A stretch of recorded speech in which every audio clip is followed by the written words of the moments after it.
Olá, Heitor. Oi, bom dia. Bom dia, tudo bem? Tudo, eu tava aqui, eu vi você falando sobre disfarçar a cara de sono com filtro. Putz, fazer live sobre sono e tá com cara de sono. Exatamente. Brinquei, falei que já cheguei no grau já para as pessoas. Sabe aquele paciente de estudo já, sabe? Então, há quanto tempo você tem essa dificuldade de sono? Vamos. Vamos aqui analisar o caso. Tá me ouvindo bem aí? Dá para ouvir, dá para ver, Legal. tá tudo certinho. Ó, o pessoal, eu tava conversando, perguntando se a quarentena piorou o sono das pessoas, se elas já tinham alteração do sono antes da quarentena. E aí já começaram a contribuir, né? Teve gente que falou que acorda toda noite, pelo menos uns 30 minutos, demora 30 minutos antes de voltar a dormir. Teve gente que no início da quarentena falou que piorou, que ficou uma bagunça, agora já conseguiu se organizar. Então, acho que o contexto é propício para a gente trazer essa temática, né? Total, sim. O sono ele tem muito mais, ainda muito mais relação com a vida e muito mais, ele traz muito mais riqueza do que a gente achava. A gente já achava que era uma coisa importante, né? Mas a gente está vendo que cada vez que é mais ainda. E aí, Heitor, eu queria que você se apresentasse para as pessoas que não te conhecem, falasse da sua formação e do seu interesse também pela temática. O que te instigou a trabalhar com o sono? Perfeito. Eu sou médico neurologista clínico, fiz a graduação aqui na Universidade de Brasília e o treinamento de neurologia clínica na Universidade Federal de Minas Gerais. E depois eu também fiquei mais um ano treinando neurologia cognitiva do comportamento e distúrbios do movimento. Ocorre que a área que a gente chama de medicina do sono é uma das áreas de atuação de neurologia clínica. Então, na neurologia clínica a gente tem contato com isso.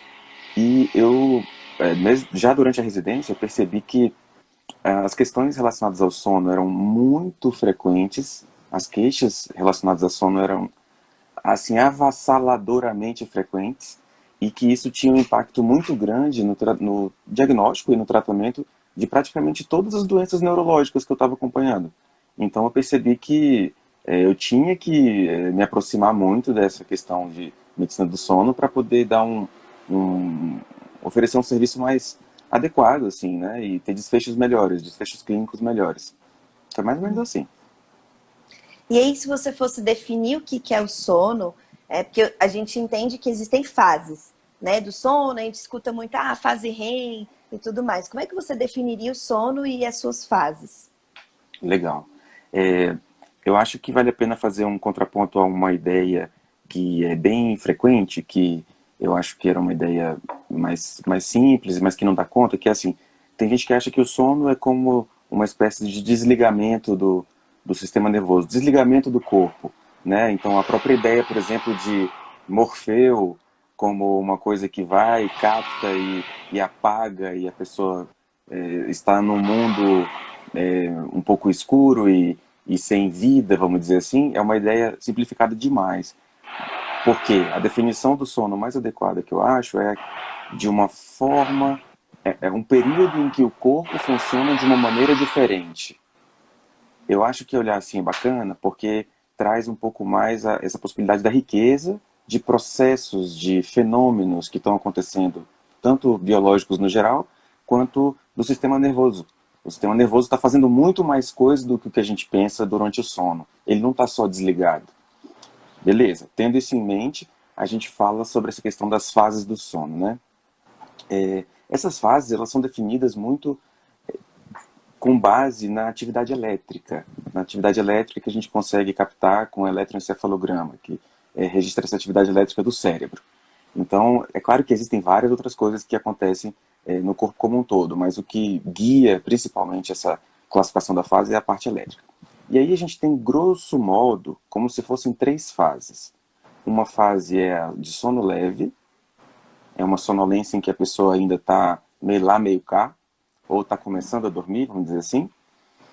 A outra fase é a de sono profundo, em que é bem mais difícil acordar a pessoa. E a terceira fase é a famosa fase REM. Essa fase REM é uma fase muito peculiar, porque ela é a mais próxima que a gente tem da vigília. Tem muita coisa acontecendo durante a fase REM. A atividade do cérebro é muito intensa. Então é como se fosse um acordado, só que não. É uma coisa bem louca. E aí uma definição global de sono é um estado em que o corpo está funcionando de um jeito tal, em que ele fica parado, em que os olhos estão fechados e em que a responsividade é diminuída. Então, se você chamar a pessoa, oi, ela não vai olhar para você nem responder, porque ela está dormindo. Agora, se você fizer algum estímulo intenso o suficiente, você consegue trazer a pessoa de volta para a vigília.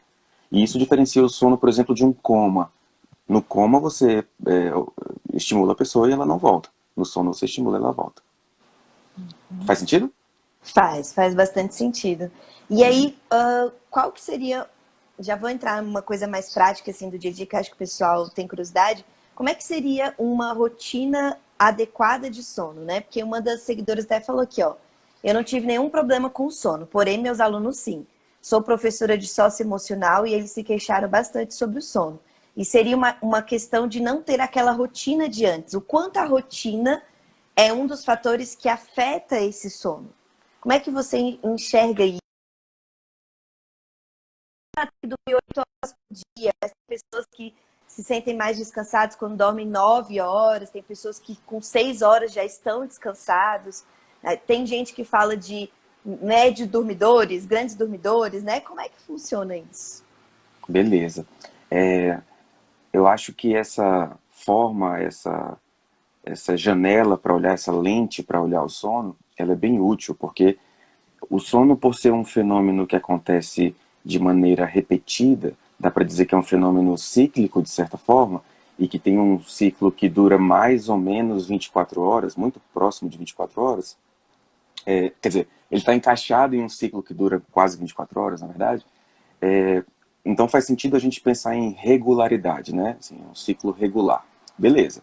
Isso é primeiro uma visão geral. E aí quando a gente vai se aproximando, a gente vai vendo que o sono tende a acontecer de maneira mais eficaz durante a noite, durante o escuro, né? E isso já é uma coisa interessante porque já começa a diferenciar, assim, o sono dormido durante o dia, durante a luz do sol, do sono dormido durante a noite. Eles são diferentes.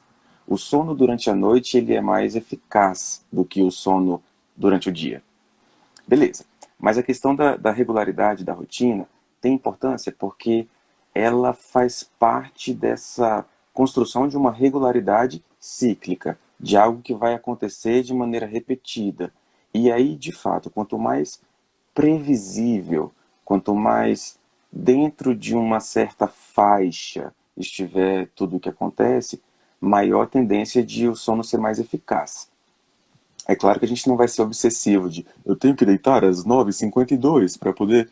Nada a ver, não é assim, né? Existe uma faixa. Então, eu vou deitar entre 9h30 e 10h30, sei lá, alguma coisa nesse sentido.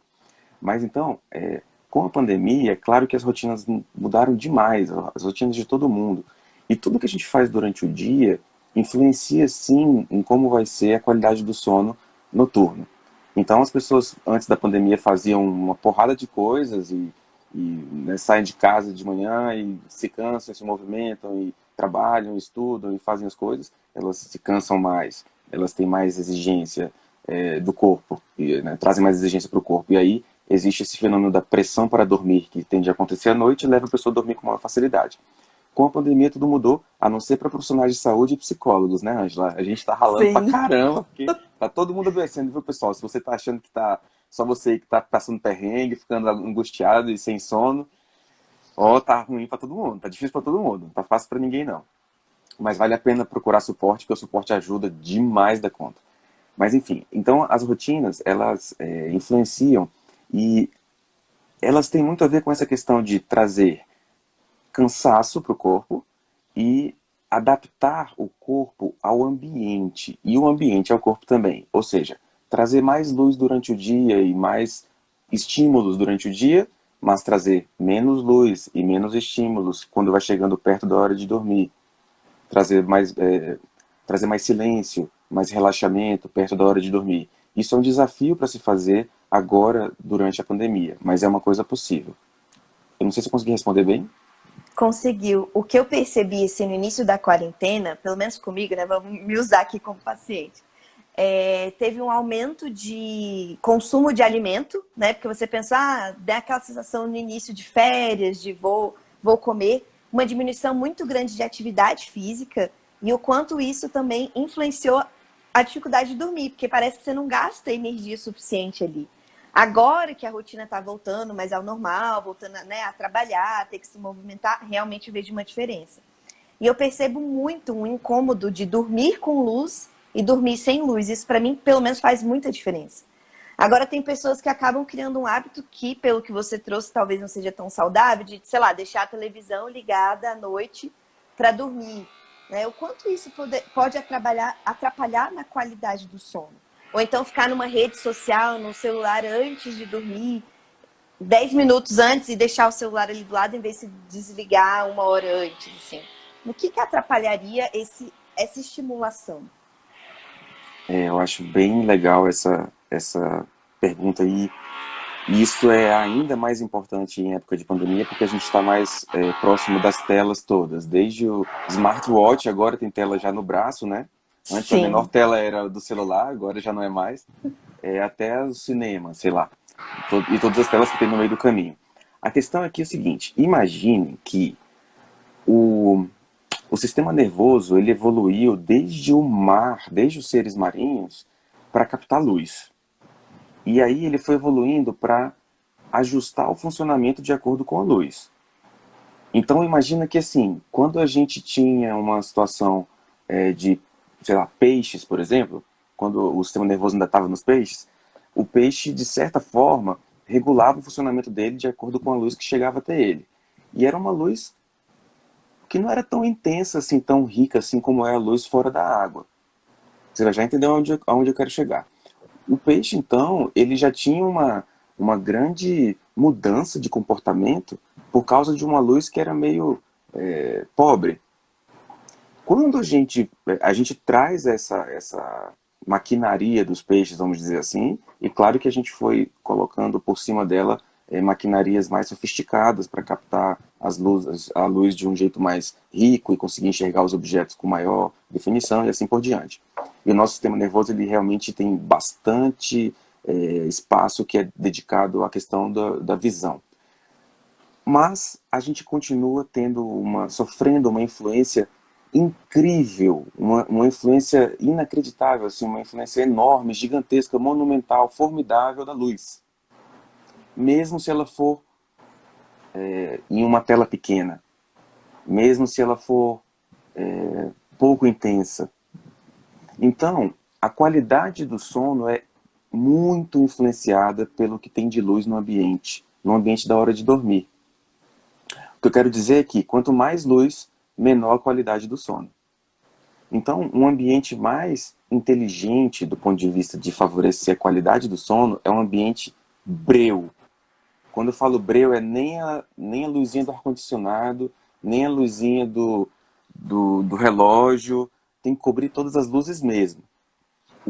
Quanto mais a gente chegar perto desse breu, melhor. Então, imagina o tanto que uma televisão ligada atrapalha a qualidade do sono. É muita luz uma televisão. E se ela estiver ligada e tiver o som ainda, pior. É claro que você vai dizer para mim, mas tem muita gente que conta que só consegue dormir com uma televisão ligada. Eu entendo, e aí eu acho que vale a pena pensar na possibilidade de tentar substituir essa televisão ligada por alguma outra coisa.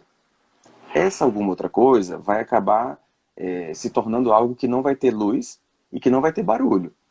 Isso vai tornar o sono mais eficaz mesmo. Um sono com uma chance de ser mais reparador, que é o que mais importa. E o que é chato, e que eu acho que é um dos desafios, é que talvez instintivamente, no fundo, a gente até saiba que para fazer uma mudança como essa, de parar de usar uma televisão para poder dormir e substituir por outra coisa, dá trabalho. Porque isso vai implicar fazer uma mudança de comportamento, de pensamento, de atitude. Provavelmente vai implicar mexer em coisas que incomodam, mexer em coisas que doem. Então, às vezes, isso vai implicar fazer uma psicoterapia, por exemplo. Como assim? Você está dizendo que sair de uma televisão ligada à noite para dormir pode me levar a uma psicoterapia, eventualmente uso de medicamento, outra coisa? É isso mesmo que eu estou dizendo. Não é uma coisa simples. Às vezes, o hábito que você tem de usar uma televisão ligada para dormir é uma ponta de iceberg de um problema maior, e para você conseguir resolver essa ponta de iceberg, você vai ter que mexer no iceberg como um todo. E é interessante você falar isso, que me veio agora o que o Winnicott falava de objeto transicional, né? É como se fosse assim, aquela criança que tinha a chupeta quando era bebê, aí tira e vai ter um ursinho de pelúcia, aí tira e aí vai mamar pela televisão. Então vai só deslocando o objeto que representa essa mãe, e aí ela é o que traz segurança. E essa pessoa que eu estou pensando, que eu relatei aqui, é uma pessoa que, além disso, tem sintoma de compulsão alimentar, é uma pessoa, você vê que é muito ansiosa, tem resistência para medicamento, então tem todo um quadro por trás, que psicoterapia seria excelente, mas infelizmente é uma pessoa resistente. Mas realmente as pessoas vão pegar objetos para se sentir seguras, como se fosse aquela coisa bebê, mamãe, né?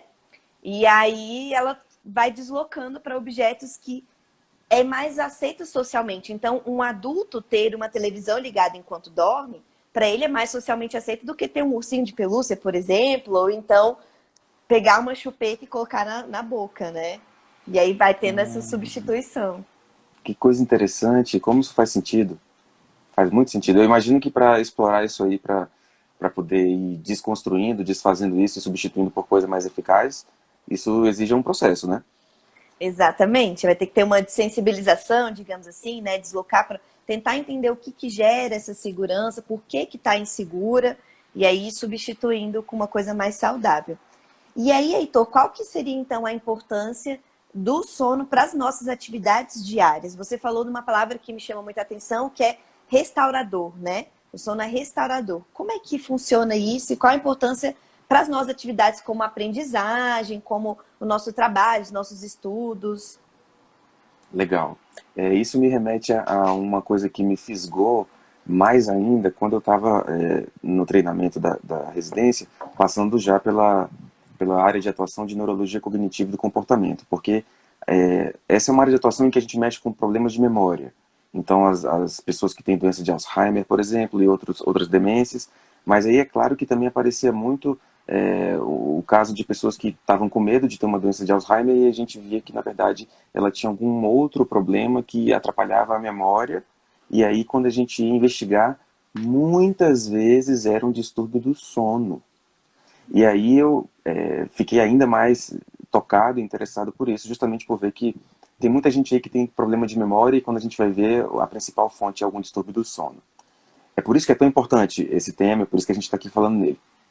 E aí, a questão é assim, pensando que o sono acontece o mais eficaz durante a noite, a gente pode supor que quando o dia começa e a luz chega, o ideal é que o sono tenha funcionado bem e quando a pessoa acorda, tá claro, ela se sinta descansada, ela se sinta com a bateria cheia, ela se sinta com energia e ânimo suficiente para sair da cama e fazer o que tem que fazer. E quando um sono funciona muito bem, existe uma tendência de a pessoa ficar bem durante o dia inteiro. Isso é claro, contando que ela vá se alimentar bem, contando que ela tenha um afeto funcional, um humor adequado e assim por diante, que não tenha algum outro problema, alguma outra dificuldade.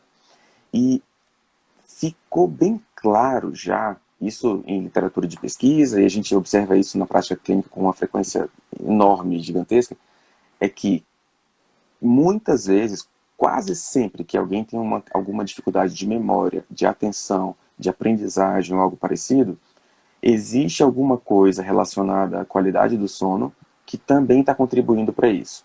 Às vezes contribui pouco, às vezes contribui médio, às vezes contribui pra caramba. Então, um sono reparador é uma coisa que existe, porque tem gente que dorme tão mal a vida inteira que nem sabe que isso existe, né? Então, você acordar de manhã, pronto para dominar o mundo, e dominar o seu mundo durante o dia, isso existe. Isso é um sono fisiológico, funcional, saudável. E isso significa estar presente também durante o dia, né? Então, o sono que funcionou bem durante a noite vai permitir que você tenha aquilo que é necessário para funcionar durante o dia, para ter atenção, para ter uma memória que funcione adequadamente, para que aprenda adequadamente, assim por diante. Mais ou menos isso. Uhum. E aí, quais seriam então os distúrbios do sono? Tem classificações de distúrbios? Sim, existe. Essas classificações de distúrbios do sono são bem interessantes porque o conhecimento vai mudando e vai se acumulando e vai crescendo ao longo do tempo e as classificações vão se refinando e alguns distúrbios do sono que eram tidos como um só vão se subdividindo em tipos diferentes. Isso é muito útil para a gente, para a prática clínica, porque permite que a gente consiga pesquisar melhor quais são os tratamentos, consiga avaliar melhor quais são os resultados dos tratamentos, trocar experiências com os profissionais e assim por diante. Os distúrbios do sono, imaginem que eles podem acontecer ou porque a pessoa dorme mal durante a noite, e aí, assim, existem muitas maneiras de dormir mal durante a noite, vamos dizer assim. A pessoa pode ter dificuldade, simplesmente dificuldade para dormir, que a gente chama de insônia. E a insônia para o profissional de saúde, ela não é só dificuldade para começar a dormir. Ela também pode ser uma dificuldade para manter o sono depois que começou a dormir. Então a pessoa às vezes consegue começar a dormir numa boa, deita e dorme, mas aí ela acorda no meio da noite.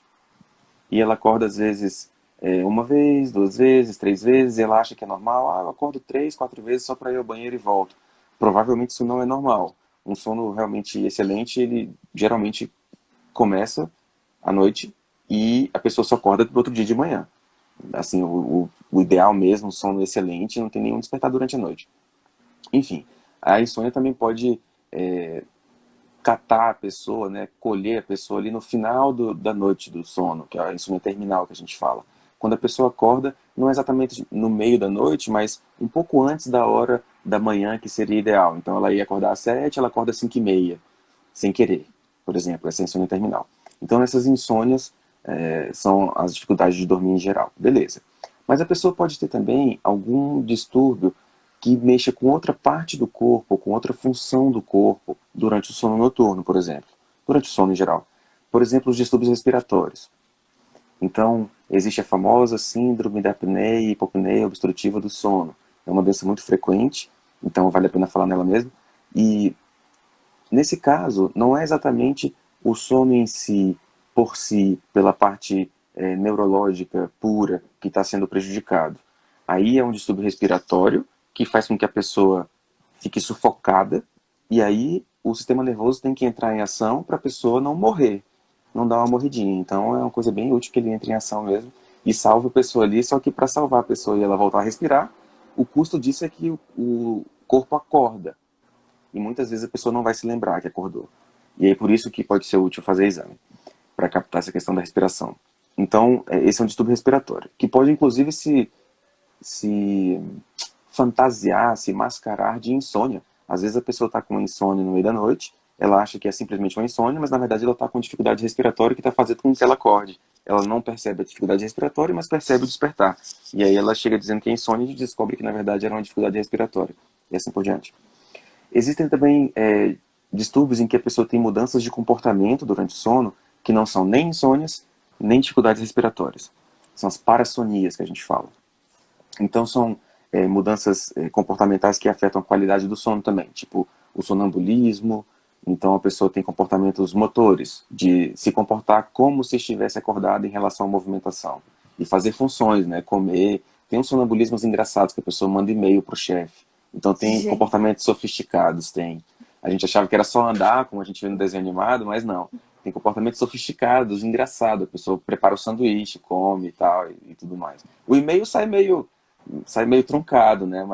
Mas ele chega lá, viu? Então tem que ter cuidado para não mandar um e-mail desaforado pro chefe sem querer. E existem também os distúrbios que têm a ver com transtornos do movimento. Isso já é uma coisa específica também, mas vale a pena citar porque é bem frequente, bem mais frequente do que a gente pensa. Tem a famosa síndrome das pernas inquietas, que é ao mesmo tempo um distúrbio do movimento e um distúrbio do sono.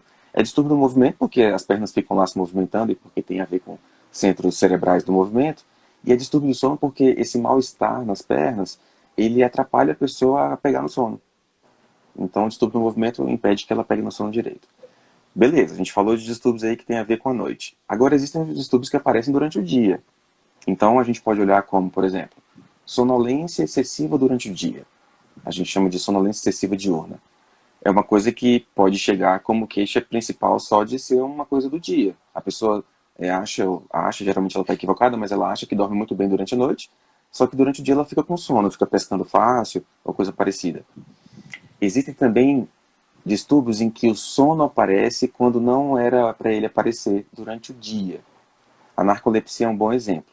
Então são invasões de sono durante o dia, invasões assim irresistíveis, insuportáveis. De repente o sono atravessa a sua vida ali e você dorme num piscar de olhos, independente do que você estiver fazendo. Você pode estar dirigindo, você pode estar tomando banho, você pode estar trabalhando, e de repente você, puf, apaga. Então é um distúrbio em que o sono invade. Você vê então que existem muitos distúrbios que têm a ver com sono e que não são só as insônias. E, no geral, os sintomas vão ter a ver ou com comportamentos diferentes durante o sono, comportamentos anormais durante o sono, ou com invasões de sono durante o dia, ou cansaço e sonolência durante o dia. Uma das seguidoras falou aqui, ó, eu tenho isso, né? Bato a perna a noite inteira e meu marido reclama sempre, é insuportável. Tem cura? Qual que seria o tratamento para esse tipo de distúrbio? Olha só, que interessante. Você vê como é frequente, né? Existe tratamento e, às vezes, existe cura. É porque é o seguinte, a síndrome das pernas inquietas, às vezes, é uma espécie de manifestação de uma outra doença. Então, quando a gente vai olhar uma pessoa com síndrome das pernas inquietas, a gente faz uma investigação para ver se encontra outra coisa. E vamos supor que a gente encontre uma outra coisa e essa outra coisa seja curável. E às vezes acontece isso. Então, essa outra coisa é curada, a síndrome das pernas inquietas é curada também, e a pessoa fica livre da gente. A gente brinca que a gente quer que a pessoa não precise mais da gente. Agora, às vezes, quando é uma síndrome das pernas inquietas primária, que a gente fala, que a gente não encontra uma outra causa que leve a ela, a gente geralmente não tem cura, mas existe tratamento, e o tratamento geralmente funciona muito bem. E é por isso que vale a pena tratar, claro. Porque, olha, o impacto da síndrome das pernas inquietas na vida da pessoa, às vezes, é muito grande. É uma coisa que, às vezes, a gente não consegue entender bem, até que a gente ou passe por isso, ou veja alguém que passa por isso. A pessoa realmente fica um pouco zumbi, porque ela fica anos sem dormir direito, até que tenha um diagnóstico e um tratamento adequado. E aí, quando ela trata e melhora, é muito interessante ver como a pessoa meio que renasce, assim. Mas, enfim, vale a pena tratar, porque geralmente o tratamento funciona muito bem. Mesmo quando não tem cura, você consegue controlar os sintomas e ter uma vida que funcione. E aí, nesse sentido, o tratamento é medicamentoso e mudança de rotina ou é só medicamentoso? E qual profissional ela procura? Certo, o tratamento é com as duas coisas, geralmente. É muito comum que a gente precise usar medicamento e é muito comum que mudanças comportamentais também ajudem pra caramba. Os profissionais que mexem com medicina do sono são várias especialidades do ponto de vista da medicina, são a neurologia clínica, a pneumologia também pode mexer, alguns profissionais de clínica médica, de psiquiatria, de otorrinolaringologia. São essas especialidades que mais se aproximam e que tendem a mexer com sono. E existe uma especialização, uma especialidade, que é a chamada medicina do sono também, que em geral são profissionais que passam por uma dessas especialidades que eu falei agora, que fazem um treinamento adicional só em medicina do sono. Isso existe. Mas os profissionais que eu citei mais cedo, eles podem mexer, sim, tratar distúrbios do sono, na maioria esmagadora das vezes. E, Heitor, eu fiquei curiosa com o sonambulismo, que já era uma pergunta que eu ia fazer para você. O que seria o sonambulismo e o que diferenciaria esse sonambulismo onde a pessoa, se tem diferença, né? De um comportamento mais simples, digamos assim, só de acordar e falar, e de um comportamento onde a pessoa vai lá e escreve um e-mail para o seu chefe. Como é que funciona o sonambulismo? O que gera?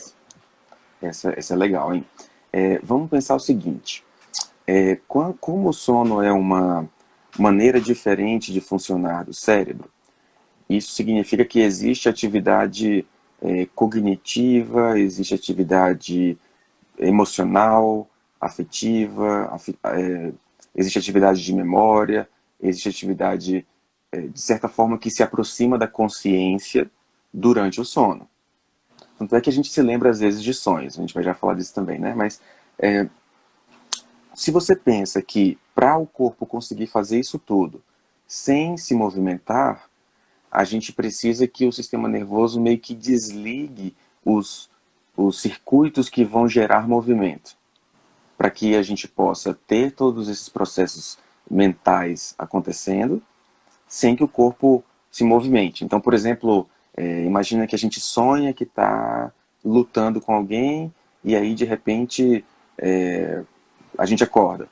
E a gente percebe que a gente não está numa posição tão diferente assim da posição de dormir. Então, a gente intui que a gente estava sonhando que estava se movimentando, mas a gente não estava se movimentando.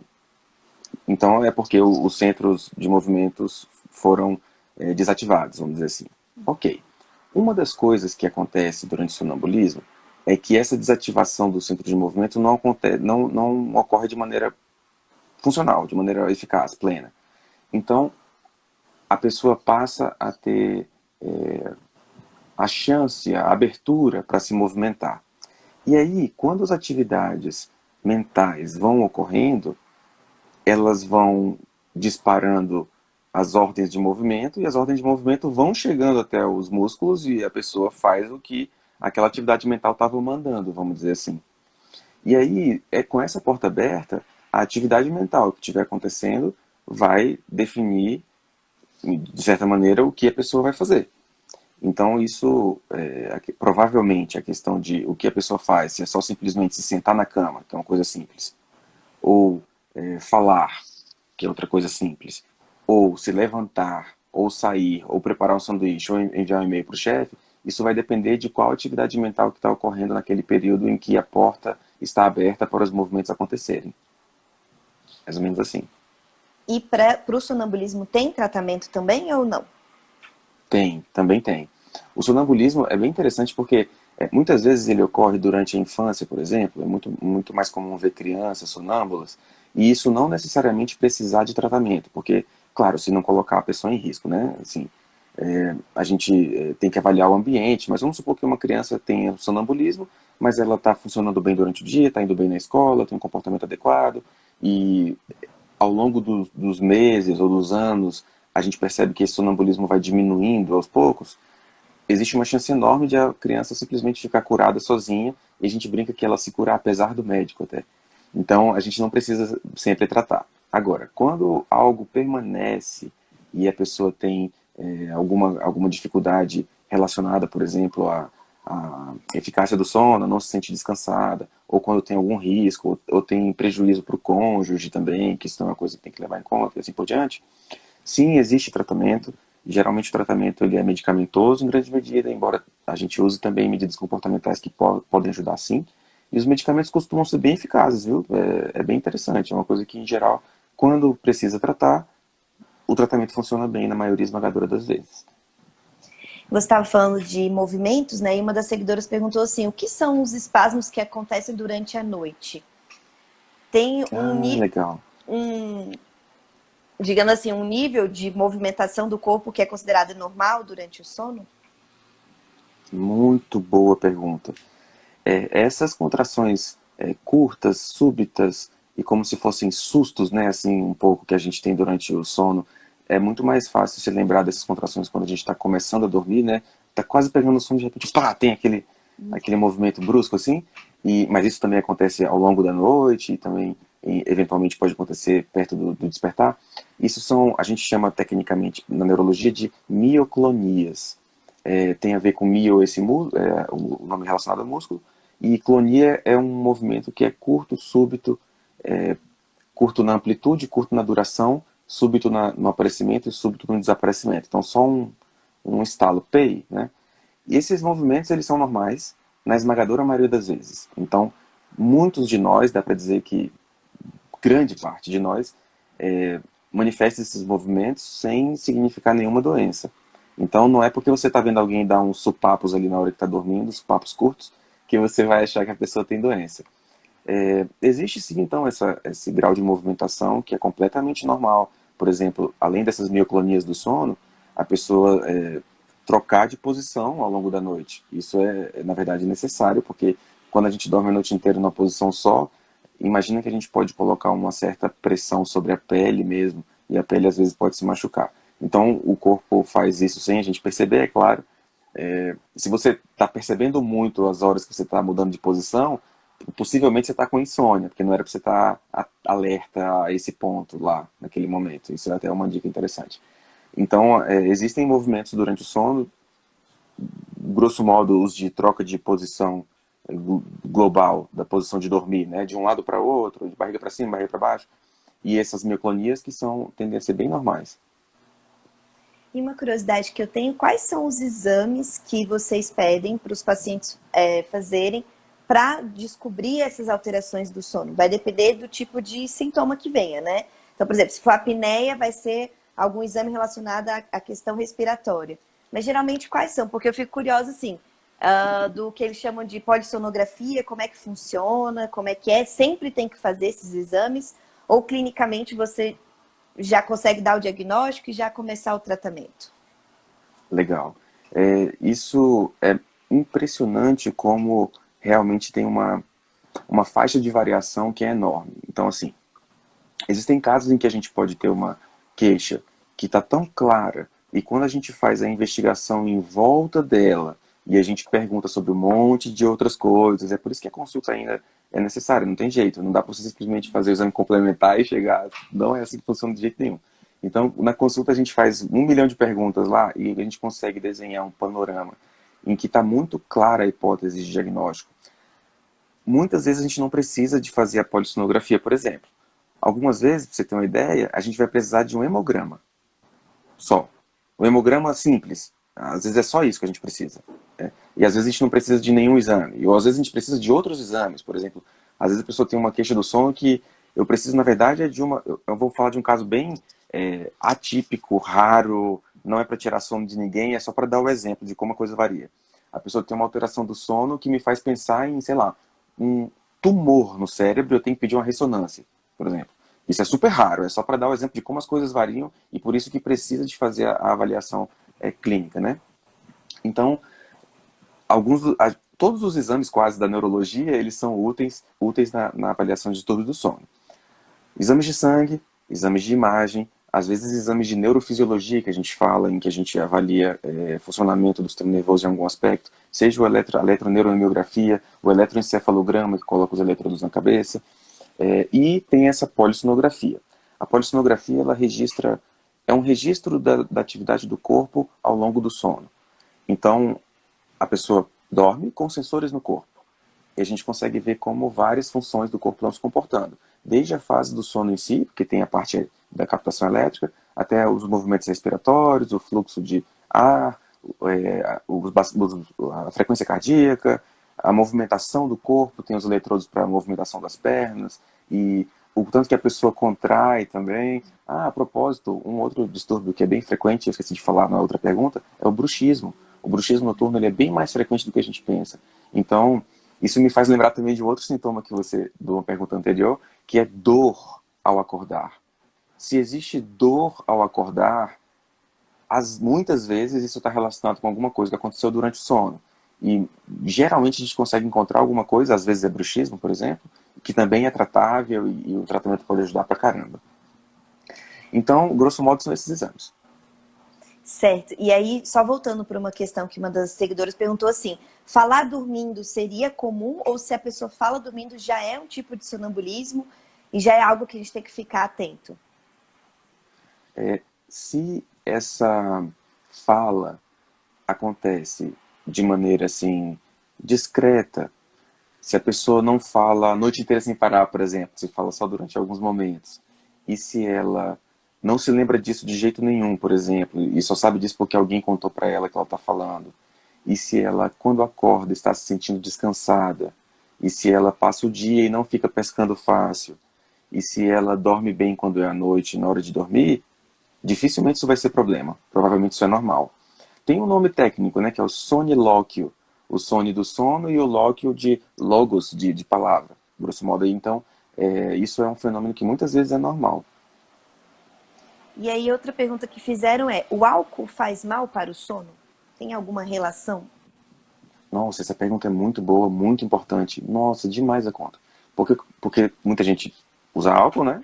E muita gente bebe álcool para relaxar, para conseguir dormir. Isso é um dos grandes tiros no pé da contemporaneidade.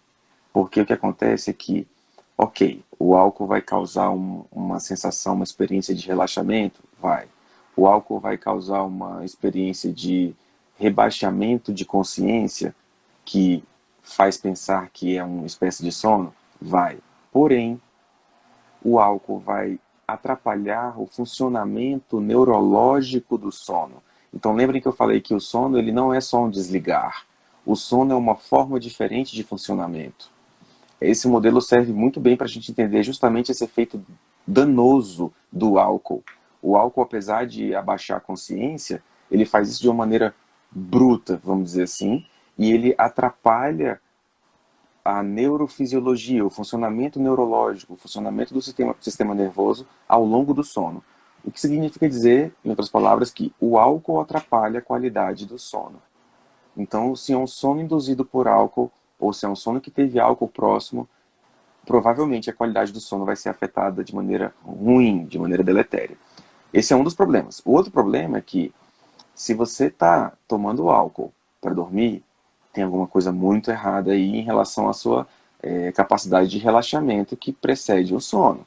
Você deve procurar alguma ajuda, porque provavelmente vai ter coisa muito melhor para fazer, seja medicamento, seja terapia, seja o que for, para encontrar o que está por trás dessa busca de um álcool para dormir e poder encontrar um caminho muito mais funcional, menos patológico e assim por diante. E é difícil, né, a pessoa entender isso, já que gera esse relaxamento, ela vai achar que é uma solução, né? Exatamente. É bem contraintuitivo, né? Você falar, não, não bebe álcool para dormir não, porque vai atrapalhar seu sono. Como assim, pô? Quando eu tomo álcool, eu apago, beleza, já acordo no outro dia. Mas a qualidade do sono tá ruim e você tá usando uma muleta aí que é perigosa. E Heitor, vamos falar um pouquinho dos sonhos, né? O quanto os sonhos são significativos para esse ciclo do sono. É legal ter, é legal não ter. Teve até uma seguidora que falou assim, que tem muitos sonhos agitados e que acorda cansada, né? O que seria o sonho e o quanto ele fala sobre a nossa qualidade do sono? Tema maravilhoso também, né? Porque o sonho, ele tem tanta... Os sonhos têm tanta riqueza de janelas pelas quais você pode olhar. Então, é como se fosse, assim, os sonhos têm várias definições, depende de para quem você pergunta, né? Então, assim, do ponto de vista mais neurológico, neurofisiológico, bruto, o sonho é um fenômeno de uma consciência parcial que pode ou não ter memória envolvida, porque aí tem uma pegadinha, que é a seguinte. Quando o sonho acontece, o cérebro está funcionando de uma forma tal que a memória está sendo ativada de maneira parcial. E quando o sonho termina, a memória é rapidamente desligada e apagada em relação àquele sonho que ocorreu. Então, a rigor, na verdade, provavelmente a gente sonha muito mais do que o que a gente se lembra. Porque a gente tende a só se lembrar de um sonho quando a gente desperta durante o sonho, ou logo após ele ter, enfim, em algum momento do sonho. Se a gente não despertar durante o sonho, a gente não vai se lembrar dele. Isso foi bem estudado, bem demonstrado e tal. Beleza. A gente pode relacionar o sonho, do ponto de vista ainda neurológico bruto, com essa fase chamada fase REM. Tem esse nome porque existe um movimento dos olhos, mas não é só isso. Existe um monte de outras coisas que acontecem durante a fase REM. Então, ter sonhos, lembrar-se dos sonhos, significa que alguma fase REM aconteceu. Isso é uma maneira de olhar. Mas, se você não se lembra de nenhum sonho, isso não significa que você não teve os sonhos. Porque existe essa questão da memória, de você não se lembrar em geral. Então, não ter sonhos não é um indicador de que não houve fase REM. Tá, e daí que você está falando dessa fase REM? É porque geralmente um sono completo, um sono bem feito, costuma ter um pedaço de fase REM previsível ali, uma cota de fase REM. Então, ter ou não ter sonho não é um indicador sozinho de que o sono é reparador ou não. É uma das coisas que a gente usa. O fato dessa pessoa, por exemplo, aí que citou, que se manifestou, dizer que acorda cansada, isso sim é o mais importante. E não dá para saber se está diretamente relacionado com essa questão do sonho ou não. Beleza. De um ponto de vista mais informacional, de processamento de informação, que também é neurológico, em parte, o sonho também é provavelmente um momento, um período em que existe processamento de informação. E aí existe essa coisa muito interessante, que é o fato de o sonho não ter lógica, pelo menos não ter a mesma lógica do mundo da vigília, do mundo acordado. Isso faz a gente supor que o sonho é um espaço de mais frouxidão em relação ao processamento de informações, e provavelmente isso é necessário e importante para que o sistema nervoso processe informações cognitivas e afetivas que ele não conseguiria processar no espaço mais rígido e fechado da vigília e do pensamento lógico. Então, o sonho é um espaço em que as informações mais frouxas, mais soltas, mais ilógicas ou com outras lógicas podem ser processadas. Provavelmente isso é importante para o funcionamento do psiquismo normal, no mínimo, e provavelmente do corpo como um todo. E o que faria a pessoa sentir que esse sonho é um pesadelo? É só o conteúdo emocional que vem atrelado ali à memória? Existe provavelmente uma resposta do corpo que também acompanha isso. Então, em geral, quando a gente tem ativações afetivas desagradáveis, num pesadelo, por exemplo, o corpo também responde com as respostas, com os fenômenos correspondentes. Então, por exemplo, uma aceleração da frequência cardíaca, uma aceleração da frequência respiratória, eventualmente um aumento da pressão arterial, suor, tudo isso que a gente também sente quando está passando perrengue na vida de vigília, a gente tende a ter durante o sono. Então, isso é legal para a gente lembrar como o corpo como um todo é que está sonhando, o corpo como um todo é que está dormindo. Não é só o processo assim mental de consciência, o corpo está junto naquilo ali. Né? Isso é interessante de saber, porque é uma maneira de entender como que o sono é um processo tão rico e complexo, mais do que a gente pensa. Não é só apagar e acender. O corpo inteiro precisa se comportar de uma certa maneira e fazer certos processos para que o sono funcione bem. Uma das seguidoras falou o seguinte, ela fez um relato, né? Criança de 9 anos com dificuldade para dormir, porém quando ela dorme fica mais de 10 horas dormindo se deixar.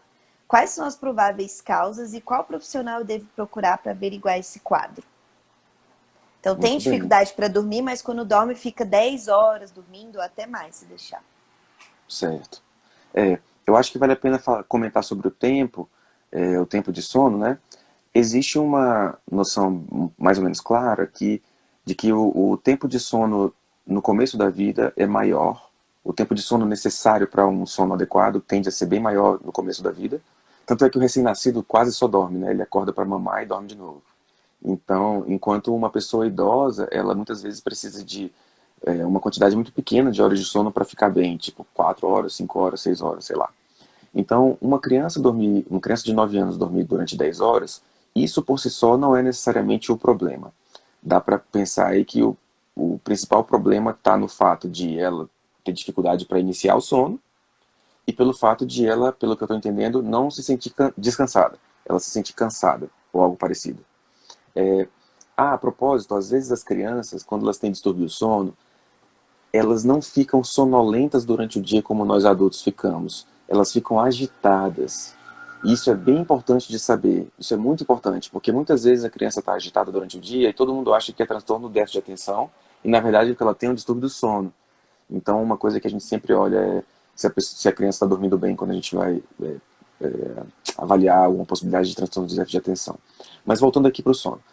Uma criança de 9 anos com distúrbio do sono, ela pode ser avaliada por um pediatra, pode ser avaliada por um neurologista infantil, ou neuropediatra, que chamam também. Alguns neurologistas clínicos também avaliam crianças de 9 anos, aí perguntar para cada um. E aqueles outros profissionais da psiquiatria, da pneumologia, da otorrinolaringologia, provavelmente também podem ajudar. Mas aí também é uma questão de perguntar para cada profissional, porque, assim, às vezes o profissional não quer trabalhar com aquele tipo de problema. Isso existe, então vale a pena você perguntar: fulano atende distúrbio do sono numa criança de 9 anos? você falou que existe um profissional, é médico do sono, seria isso, né? Se eu me recordo. Sim, isso mesmo, E, bem lembrado, o médico do sono, sim. e tem profissionais em Brasília que têm essa formação que você conhece ou não? Sim, tem. Aqui em Tem? Brasília existem vários médicos do sono. Eu consigo me lembrar aqui fácil da doutora Maria Júlia, que trabalha comigo, né? Inclusive você pode encontrar informação sobre ela, e videozinho sobre ela aqui no Instagram da clínica. E tem vários outros, sim. E você também trabalha, né, com esse distúrbio, se alguém quiser pode entrar em contato. Sim, sim. Pelo fato de ter passado pela neurologia clínica.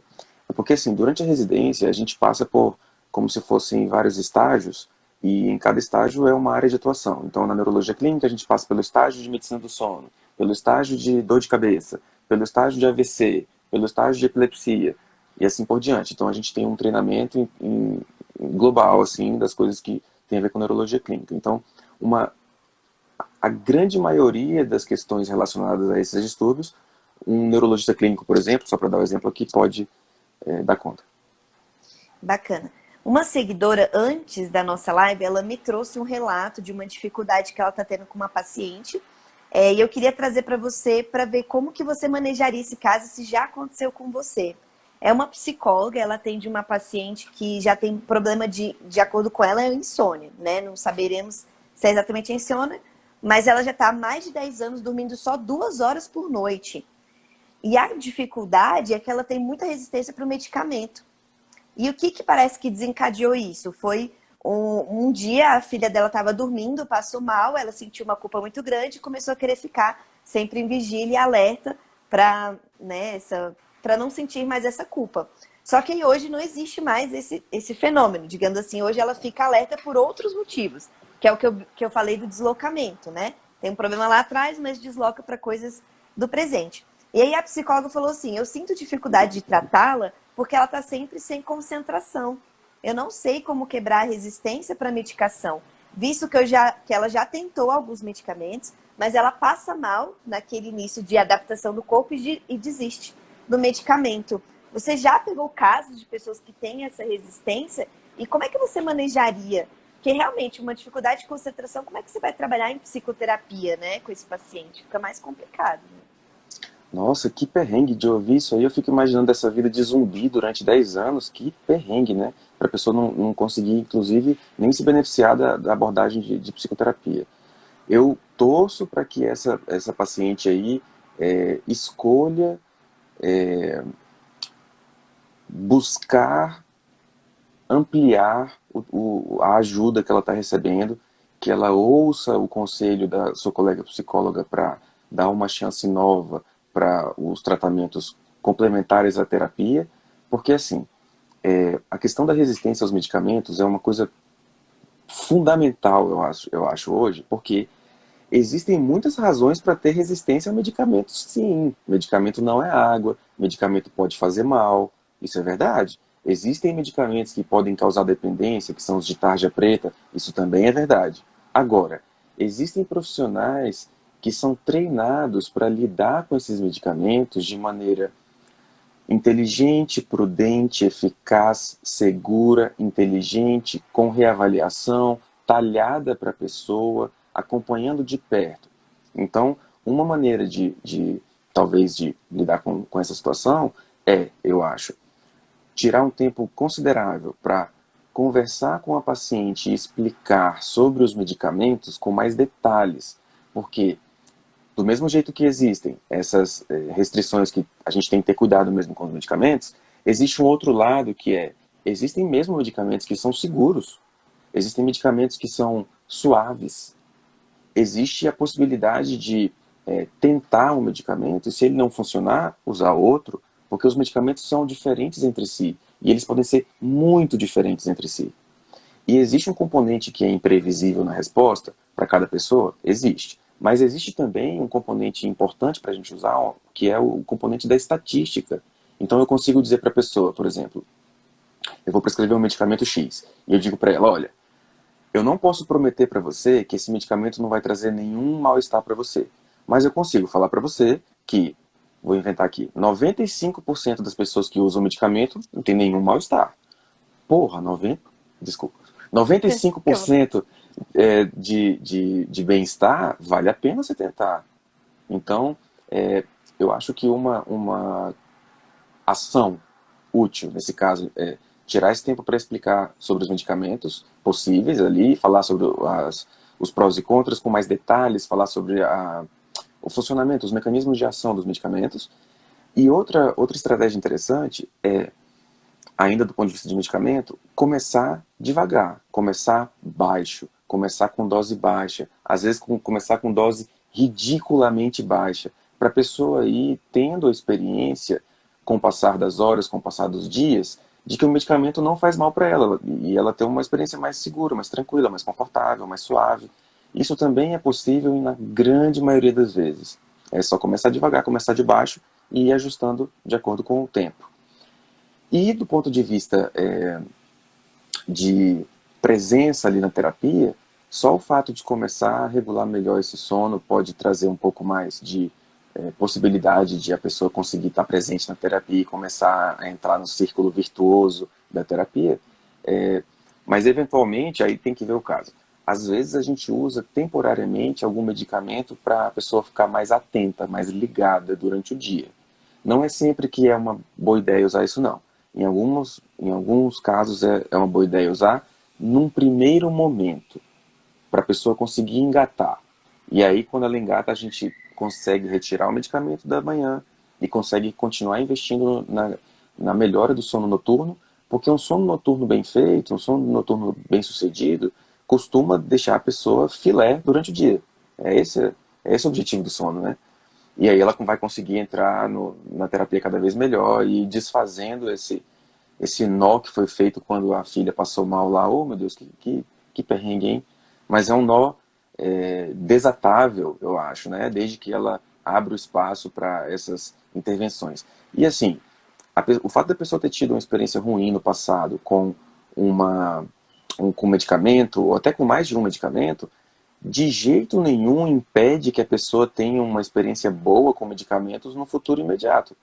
Porque existem dezenas de medicamentos e existem inúmeras formas de usar esses medicamentos.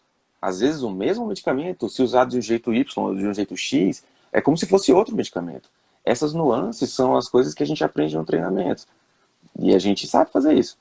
Então vale a pena insistir, vale a pena continuar.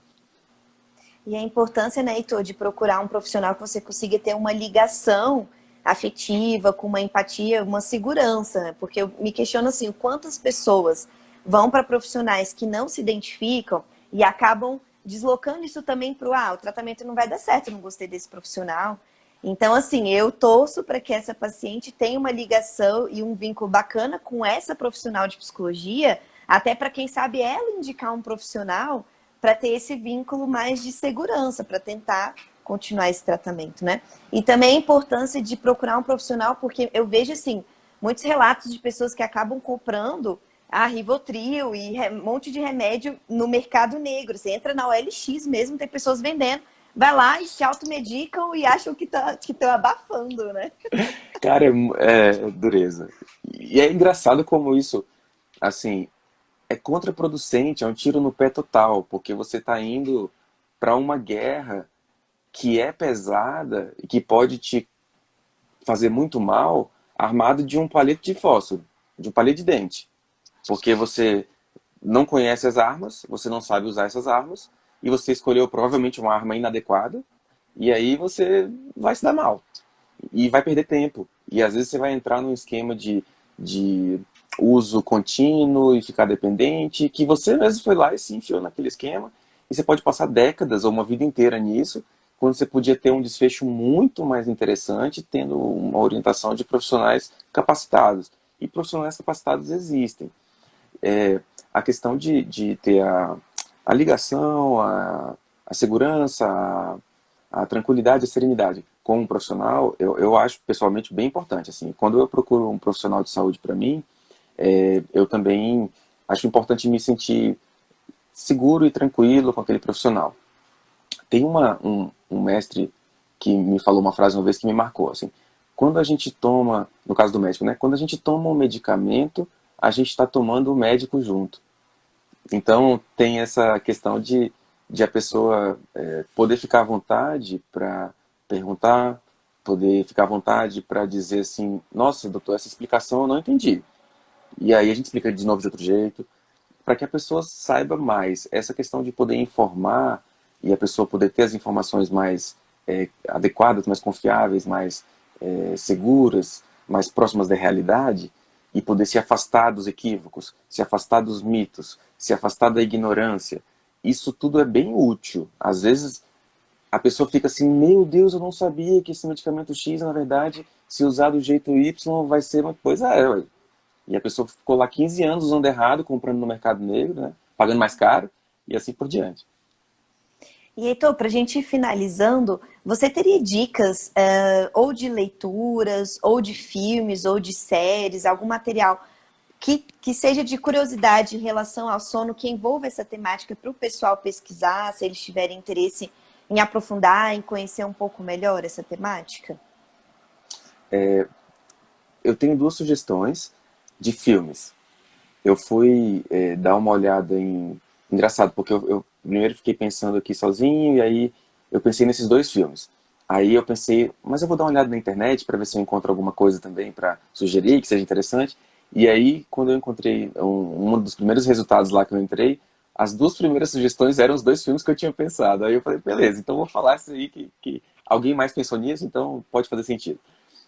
São dois filmes divertidos e instigantes e intrigantes. Então, no mínimo, eles vão ser divertidos, na pior das hipóteses, e provavelmente eles vão ser estimulantes para se refletir sobre a questão dos sonhos, porque, pessoalmente, eu acho que os sonhos são mesmo muito importantes para o funcionamento adequado, não só do psiquismo, mas da pessoa no mundo, da existência mesmo. Porque é como se o sonho fosse o espaço para a gente conseguir se aproximar de uma compreensão, de uma articulação de ideias, de percepções, de sensações, sentimentos e afins. E o fato de os sonhos terem essa frouxidão e de coisas não seguirem nenhuma lógica no sonho, eu acho isso fascinante. Então tem esses dois filmes que colocam isso aí com clareza. Um é o filme Vanilla Sky, que é inclusive com Tom Cruise e a Penélope Cruz. Eu acho que é um filme da década de 90, se não me engano. É super legal o filme, super interessante, e ele tem uma espécie de... Isso eu só fui entender depois. Ele tem como se fosse uma luminosidade peculiar. Eu não lembro se é no filme inteiro ou só em algumas partes dele. Que é como se fosse um claro um pouco mais claro, que parece meio onírico, parece meio uma coisa de sonho mesmo. Então você meio que está dentro de um sonho, de certa forma, durante um pedaço ou todo o filme, não lembro se é todo ou não. E o outro filme é o Heitor, A qual que é o Origem. nome do filme que travou aqui? O primeiro, qual que A é o nome? Vanilla Sky, Ah, tá, agora sim, que tinha cortado aqui. certo? O primeiro é Vanilla Sky, com Tom Cruise e Penélope Cruz. E o segundo é A Origem, que é com Leonardo DiCaprio. Ai, ótimo. Não é? E tem essa questão da percepção do tempo, que é completamente solta no sonho, e essa falta de lógica, as leis da física que não cabem, então a arquiteta, aquela hora que ela vai e muda o chão e traz o chão assim pro... É muito legal aquilo, né? E o filme é divertido pra caramba, tem muita ação, o mote é muito legal e assim por diante. São duas sugestões bacanas. Quem não viu, eu acho que vale a pena ver, e quem já viu, eu acho que vale a pena ver de novo. Eu já vou ver de novo a origem. Nossa, eu sou apaixonada. Então, você gostaria de falar mais alguma coisa que não ficou bem clara, que você ainda tenha interesse? Se alguém também quiser perguntar mais alguma coisa antes da gente encerrar aqui. Bom, A eu Amanda vou comentou dar muito uma... bom os dois filmes. Ah, legal, bacana. Aquela cena da luta no hotel em que ó, o corredor vai girando assim, cara, é Sim. muito legal aquilo ali. Muito massa. Bom, eu acho que vale a pena a gente ter carinho com o nosso sono, vale a pena a gente cuidar disso, porque a importância do sono é bem grande, é maior do que parece. Ela pode ser uma coisa um pouco divisora de águas na vida. E existem serviços e profissionais que podem ajudar muito nisso. Então, ficar tendo sono ruim, ou ficar com sono durante o dia, ou acordar sem estar descansado, são coisas que muitas vezes têm solução e, puxa, por que não procurar um suporte quando você está assim? Não vejo razão para não procurar. É algo que pode fazer muita diferença na sua vida para melhor, né? Tem uma última pergunta aqui. Como funciona a regulação do sono com o exercício físico? Nossa, excelente pergunta. Imaginem que a atividade física, ela é uma espécie de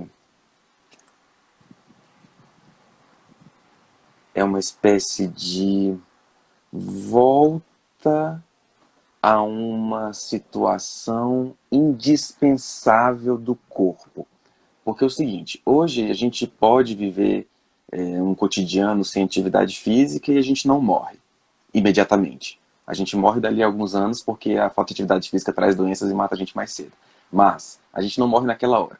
Mas 1 milhão de anos atrás, quem não fazia algum esforço físico morria rapidamente, porque vinha um predador e matava, porque vinha outra tribo e matava. O que eu quero dizer com isso é que a atividade física, ela não é luxo, ela não é capricho, ela não é um complemento, boa, pronto. A atividade física não é complemento. A atividade física é tão necessária quanto comer, é tão necessária quanto beber água, tão necessária quanto dormir para um corpo fisiológico, para um corpo que está próximo da natureza, do funcionamento natural. E, portanto, a atividade física é indispensável para ajudar na regulação do sono, porque o corpo ele precisa de ter feito aquilo que ele foi desenhado para fazer durante o dia, para que ele possa funcionar bem durante a noite. Funcionar bem durante a noite é igual a dormir bem. Então, é muito difícil que alguém consiga dormir bem, que é um funcionamento adequado durante a noite, sem ter feito um funcionamento adequado durante o dia, que inclui atividade física. Em outras palavras, um sedentário dormir bem é muito mais difícil do que alguém que faz atividade física regular dormir bem. Certo, então a importância de entender que isso é básico, assim, não é um luxo, né? E a gente tende a pensar que é um luxo. Sim, é um equívoco assim. Um dia desses eu vi, um dia desses não, eu era adolescente e isso me marcou tanto, porque tem, sei lá, 20 anos. Eu vi o Mário Sérgio Cortella, que é um filósofo massa demais e muito bacana e eu, nossa, acompanhei tanta coisa ali, tanta coisa dele, blá blá blá. Fãzão dele. Mas uma vez eu vi o Mário Sérgio Cortella falando uma coisa no programa assim que era tipo, para que a gente precisa do corpo? A gente não precisa mais do corpo, porque a gente tá com essa questão da tudo no mental ali, tudo, cara, que bobagem que esse cara tá falando, meu Deus do céu. Você vê o paroxismo de levar o corpo e a natureza biológica para uma coisa secundária. Que equívoco grosseiro. Então isso tem a ver com essa ideia de enxergar a atividade física como um complemento. É um equívoco grosseiro. Atividade física não é complemento. Ela é tão importante quanto respirar, quanto comer, quanto dormir, quanto beber água. Certo, Heitor. Ó, queria agradecer a sua presença. Então, que a gente realmente cuide desse sono. Às vezes, nessa vida que a gente pensa sempre no preciso produzir, preciso trabalhar, preciso estudar, a gente esquece desse corpo mesmo. A gente pensa que, depois eu vejo isso, né? Depois eu penso no meu sono. E, na verdade, se a gente pensar nisso primeiro, a gente vai ter uma produtividade muito mais significativa e com mais tranquilidade, mais paz, né? Então, que a Sim, gente possa estar cuidando tanto da mente quanto do corpo também, sem colocar uma hierarquia, porque eu acho que ele, como ele é filósofo, ele acabou trazendo a visão dele, né, de mundo, assim. E, deixa o perfeito. corpo pra lá, né? Sim, perfeito. Isso aí. Bom, eu agradeço pelo Então, convite, sempre um prazer e e a gente se vamos vê na lá. próxima. Tchau, Beleza. gente. Tudo de Até bom. mais. Tchau, tchau.